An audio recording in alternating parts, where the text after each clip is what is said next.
બધા ખેડૂત ભાઈઓ બહેનોને નમસ્કાર. આપણી ચેનલ પર તમારા બધાનું ખૂબ ખૂબ સ્વાગત છે. જો તમારા પરિવારમાં કોઈ ખેતી કરતું હોય અથવા તમારી પાસે પોતાની જમીન હોય તો આજનો આ વિડીયો તમારા બધા માટે બહુ જ કિંમતી છે. આજે આપણે વાત કરવાના છીએ દેશની સૌથી મોટી યોજના એટલે કે PM કિસાન સન્માન નિધિ યોજના વિશે. આ એ યોજના છે કે જેમાં સરકાર દર વર્ષે ખેડૂતોના ખાતામાં ₹6,000ની આર્થિક સહાય મોકલે છે. પણ ઊભા રહો, શું તમને ખબર છે કે વર્ષ 2026ના નવા નિયમ પ્રમાણે ઘણા બધા ખેડૂતોના ખાતામાંથી આ પૈસા બંધ થઈ જવાના છે? હા, સરકારે કડક નિયમો બનાવ્યા છે. એટલે તમારે વધારે સમય બગાડ્યા વગર આપણે સીધી વાત પર આવીએ કે આ યોજનાનો લાભ કઈ રીતે લેવો અને પૈસા અટકી ગયા હોય તો શું કરવું. એટલે વિડીયોને છેલ્લે સુધી જોજો, નહીંતર છેલ્લી મિનિટની મહત્ત્વની માહિતી છૂટી જશે. તો સૌથી પહેલાં જે નવા મિત્રો છે એમને જણાવી દઈએ કે આ PM કિસાન યોજનાની શરૂઆત 24 ફેબ્રુઆરી 2019ના રોજ પ્રધાનમંત્રી નરેન્દ્ર મોદી સાહેબે ઉત્તર પ્રદેશના ગોરખપુરથી કરી હતી. હવે વાત કરીએ કે પૈસા કઈ રીતે અને ક્યારે મળે છે. સરકાર વર્ષના કુલ ₹6,000 આપે છે, પણ એ એક સાથે નથી આપતા. આ રકમ 2,000ના 3 સરખા હપ્તામાં દર 4 મહિને વહેંચીને આપવામાં આવે છે. જેમાં પહેલો હપ્તો એપ્રિલથી જુલાઈની વચ્ચે, બીજો હપ્તો ઓગસ્ટથી નવેમ્બરની વચ્ચે અને ત્રીજો હપ્તો ડિસેમ્બરથી માર્ચની વચ્ચે. તો ખેડૂત ભાઈઓ, આ પૈસા મેળવવા માટે તમારે કોઈ દલાલ કે એજન્ટ પાસે જવાની કે કોઈને કમિશન આપવાની બિલકુલ જ જરૂર નથી. સરકાર સીધા DBT એટલે કે ડાયરેક્ટ બેનિફિટ ટ્રાન્સફરના માધ્યમથી સીધા જ તમારા ખાતામાં પૈસા જમા કરે છે.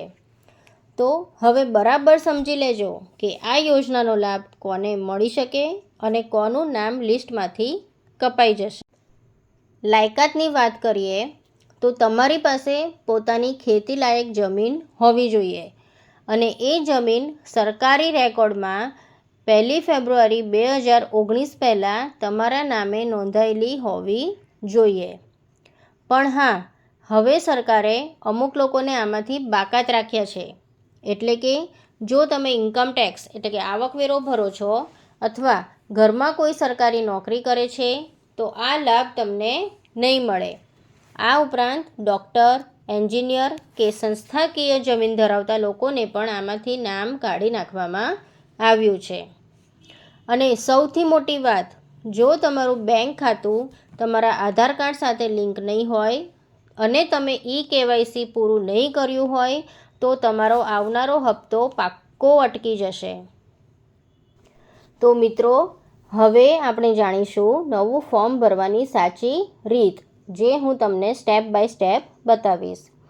જો તમે હજી સુધી ફોર્મ નથી ભર્યું તો ચિંતા ના કરો, તમે પોતે જ ઘર બેઠા તમારા મોબાઈલમાંથી ફોર્મ ભરી શકો છો. એના 5 સાદા સ્ટેપ છે.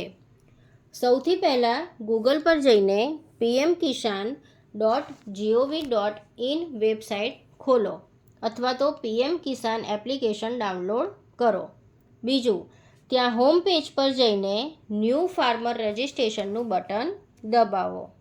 ત્રીજું, તમારો આધાર નંબર અને મોબાઈલ નંબર નાખીને OTP વેરિફિકેશન કરી લો. ચોથું, ત્યારબાદ તમારી જમીનના 7/12ના ડોક્યુમેન્ટ અને બેંક ખાતાની વિગતો એકદમ સાચી ભરીને અપલોડ કરો.